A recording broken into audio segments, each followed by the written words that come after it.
El endeudamiento de los hogares y la morosidad del sistema es el título de la columna de análisis económico que ya ponemos al aire con Germán de Agosto, por supuesto. Germán, bienvenido, buenas noches.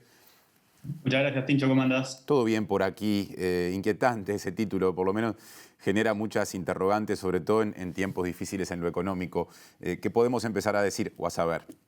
Tal cual, si vos te parás 14 meses hacia atrás, un poquito más de un año, uno de los grandes temores, uno de los grandes problemas que podía generar un descalabro mayor era justamente un quiebre en la cadena de pagos. O de alguna manera, una contracción del crédito con problemas de solvencia y con problemas de liquidez que hubiesen derivado en quiebras generalizadas en la órbita de empresas y también con muchas dificultades en la órbita de las familias. Hay que pensar que el sector financiero es lo que se llama un sector de infraestructura, no en el sentido literal del concepto, sino que es un sector que es sumamente relevante para el resto de los sectores productivos, porque justamente todos necesitan de alguna manera, ¿sí?, de las funciones que cumple el sistema financiero. Y eso es una diferencia muy importante a la hora de evaluar las diferencias con la crisis del 2002, donde el sistema financiero, el sistema bancario, fue parte del problema. ¿Sí? Hay una caída muy profunda y eso generó lo que generó. Y en el 2020, la crisis, además de tener todas sus especificidades, no tenía al sector financiero dentro de los problemas, sino que de alguna manera podemos pensarlo como que fue parte de la solución, ¿sí? Y justamente promovió medidas para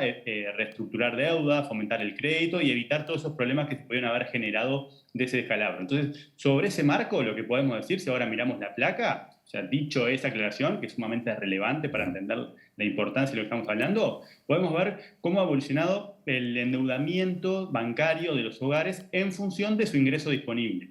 Y lo que tenemos es que si consideramos el total del endeudamiento, eso quiere decir si consideramos el endeudamiento bancario para el consumo, si sumamos lo que se llaman las empresas administradoras de crédito y si además sumamos lo que es el crédito vinculado o el endeudamiento vinculado a vivienda, tenemos que el año cerró con un endeudamiento del entorno del 31% del ingreso disponible de las familias. Si lo comparamos con un año atrás, eso es un aumento más o menos de 2,5 puntos porcentuales, que se explica principalmente porque cayó el ingreso disponible, básicamente. Entonces la porción del endeudamiento es mayor. De alguna manera eso es lo que hemos conversado siempre.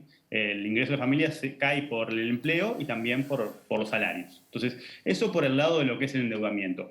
Lo otro que les quería comentar tiene que ver con, bueno, un indicador del riesgo de crédito que es cómo está la morosidad del sistema. ¿Sí? Eso lo podemos ver como los créditos vencidos sobre los créditos totales. Y lo que tenemos que ahí tampoco hubo un avance relevante de lo que tiene que ver con la morosidad, ¿sí?, como indicador de riesgo del crédito. Si lo miramos en el total del sistema, el año termina con un promedio del entorno de 2,7%.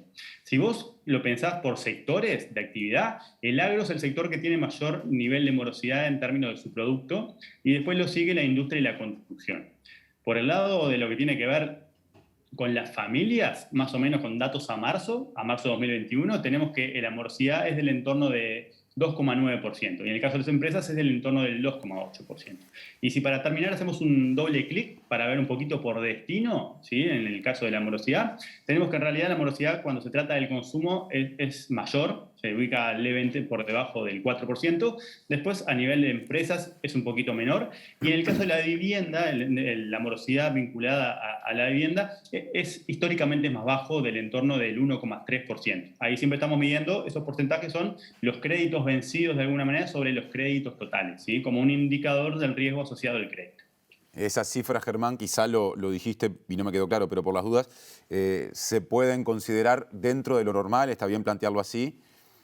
Bueno, cuando vos lo mirás en términos los años anteriores, no tenés que son cifras excepcionalmente altas, ¿sí?, a la luz de lo que uno hubiese imaginado si se paraba, por ejemplo, un año atrás, justamente por todo lo que mencionamos y por las características de esta crisis tan grande que estamos atravesando. Entonces, desde ese punto de vista, no tenés un avance de la morosidad que te lleve este tipo de ratios hacia niveles que son extraordinarios. Tuviste, cierto, un pico, como se ve en la gráfica, más o menos por marzo y abril de 2020, pero luego esos niveles de morosidad descendieron y no se ubican en perspectiva histórica en niveles justamente que podrían ser lo que uno esperaría dado todo el contexto que estamos atravesando.